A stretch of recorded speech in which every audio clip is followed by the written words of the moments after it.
The story of Hedy Lamarr is unique in many ways. She was considered one of the most beautiful women in the world, fascinated Hollywood, was both admired and condemned, but behind the mask of a femme fatale hid a brilliant mind that, during World War II, invented the foundations of a technology without which it would be hard to imagine the modern world today.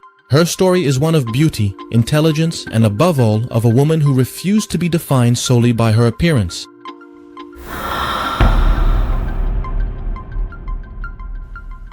Hedy was born as Hedwig Eva Maria Kiesler on November 9th in the year 1914 in the city of Vienna, Austria, into a wealthy Jewish family. Her father, Emil, was a respected bank director and her mother, Gertrude, was a talented concert pianist. Little Hedwig learned to play the piano, took ballet lessons and spoke 3 languages. She showed an interest in theater and soon became an actress. Her career quickly took off, and in 1933, at the age of 19, she became a star, but also the subject of controversy due to her leading role in the film Ecstasy.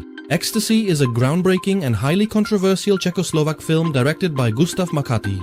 The film tells the story of a young woman named Hedwig, who lives in an unhappy marriage with an older, indifferent man. Her longing for true love and passion eventually drives her to run away. In the famous scene that made the film renowned, Hedwig runs naked across a meadow to bathe in a pond. The camera focuses on her joyful, euphoric movements and close-ups of her face. It was precisely these shots that viewers and critics interpreted as a depiction of intimate ecstasy. Another controversial scene shows Hedwig with her mother at the baths, where both appear naked, although the shots lasted only a few seconds. Despite the fact that the film did not explicitly or overtly show anything that could be considered adult content, it was immediately condemned by both the Pope himself and Adolf Hitler and faced strong opposition around the world. It was banned in the USA and censored in France and Great Britain. For the young Hedy Kiesler, the film meant instant and widespread fame on one hand, but on the other, it brought a huge and shocking scandal. The film Ecstasy became a powerful symbol of the ongoing fight for artistic freedom and demonstrated the remarkable power of images that challenge social norms. Although it was banned in many countries, it still managed to gain significant recognition and is now considered one of the most important films in world cinema. After filming Ecstasy, she married the Austrian munitions tycoon Friedrich Mandl, who however treated her more like property than a wife. She lived as if in a gilded cage and moreover was forbidden to act. Friedrich Mandl was strongly connected to representatives of the Nazi regime, and Nazis would often gather at their home to discuss the latest weapons technologies and radio-guided systems. Hedy also attended these meetings. None of those present apparently expected that a beautiful young woman would be interested in conversations on such topics. But the reality was quite different. Hedy listened attentively, and her interest in technology only grew stronger and stronger. Later, this would prove to be more useful to her than anyone could have expected. After years of an unhappy marriage, Hedy decided to make a daring escape. She disguised herself in a maid's uniform and with the help of a servant fled from their estate. Traveling through France and England, she made her way to the United States, where along the way she charmed MGM studio head Louis B. Mayer. He came up with her new stage name, Hedy Lamarr, and offered her a generous contract in Hollywood. There, she soon became one of the great film stars of her era.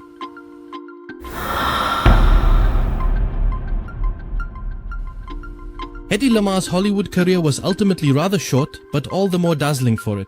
She starred in blockbusters such as the highly acclaimed 1938 film Algiers, the 1940 film Boomtown, and several other highly successful movies.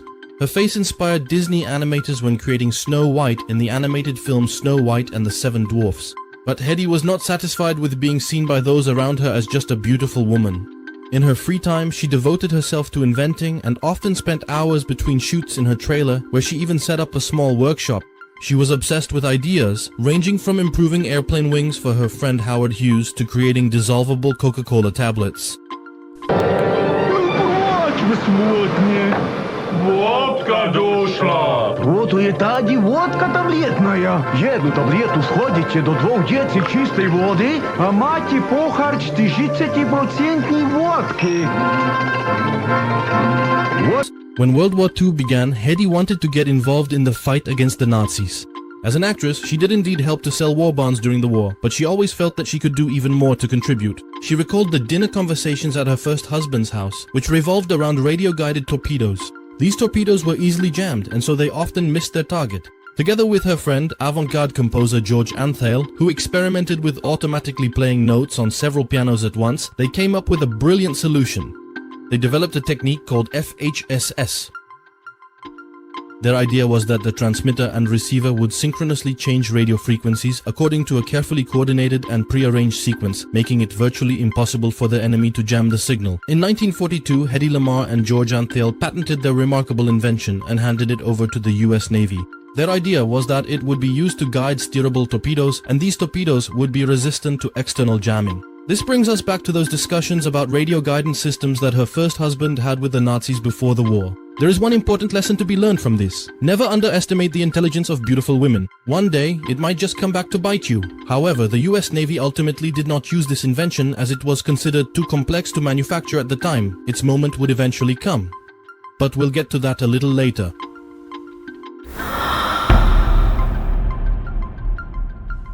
After the war, Hedy's name as an inventor faded into obscurity, but as an actress she shone once more, and for the last time, in the famous film epic Samson and Delilah. The 1949 film was directed by Cecil B. DeMille. The film captivated audiences with its scale, vibrant colors, and timeless story of love, betrayal, and revenge. It became a huge box office hit and was nominated for a total of 5 Oscars, winning 2 of them. The film's plot tells the story of the biblical hero Samson, who was granted superhuman strength by God, a power hidden in his long hair. Samson, in love with the beautiful Delilah, played by Hedy, reveals to her the secret of his strength. Delilah, who is with him only out of whim, betrays him and has his hair cut, thus depriving him of his power. The filming of Samson and Delilah was an enormous and costly project. To this day, the film is valued for its visual aspect. The costumes, sets, and special effects were unprecedented for their time. The film became a symbol of Hollywood's golden era and demonstrated the power that grand biblical stories could have in cinemas. However, she was never able to replicate the success of Samson and Delilah, and her career on the silver screen gradually faded until it ended completely in 1958. Even so, 2 years later she received her star on the Hollywood Walk of Fame for her contribution to the film industry. She led a rather turbulent personal life. She was married and divorced 6 times and struggled with a number of issues, including kleptomania, depression, and drug addiction. She withdrew from the film world and led a solitary life in Florida, where she communicated with the outside world mostly by phone. She used the phone because she was trying to preserve her youthful beauty by undergoing plastic surgeries, hoping these procedures would help her maintain her youthful appearance. However, the surgeries did not go as she had hoped and actually made her appearance worse, leaving her feeling disappointed. She eventually became more isolated as a result. She died alone on January 19, 2000. After its patent expired at the end of the 1950s, the American company SESD adopted the ideas of FHSS and, under strict secrecy, began developing a military system with a tunable carrier frequency. In the 1980s, when the era of digital technologies began, the principle of frequency hopping was released for civilian use, making it possible to contribute to the development of satellite phones and later also Wi-Fi, CDMA, and Bluetooth networks. The FHSS system can also be found in GPS satellites or in mobile phone networks. In 1997, Hedy Lamarr, who had no idea about the fate of her invention, was awarded an honorary recognition for her contributions to the development of electrical engineering, and in 2014 she was posthumously inducted into the National Inventors Hall of Fame.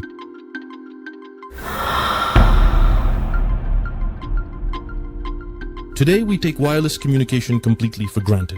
And probably none of us would ever dream that its foundations were once conceived in the mind of one of the most beautiful Hollywood actresses of her time. And that's why you shouldn't judge a book by its cover. I'd appreciate it if you let me know your thoughts in the comments below.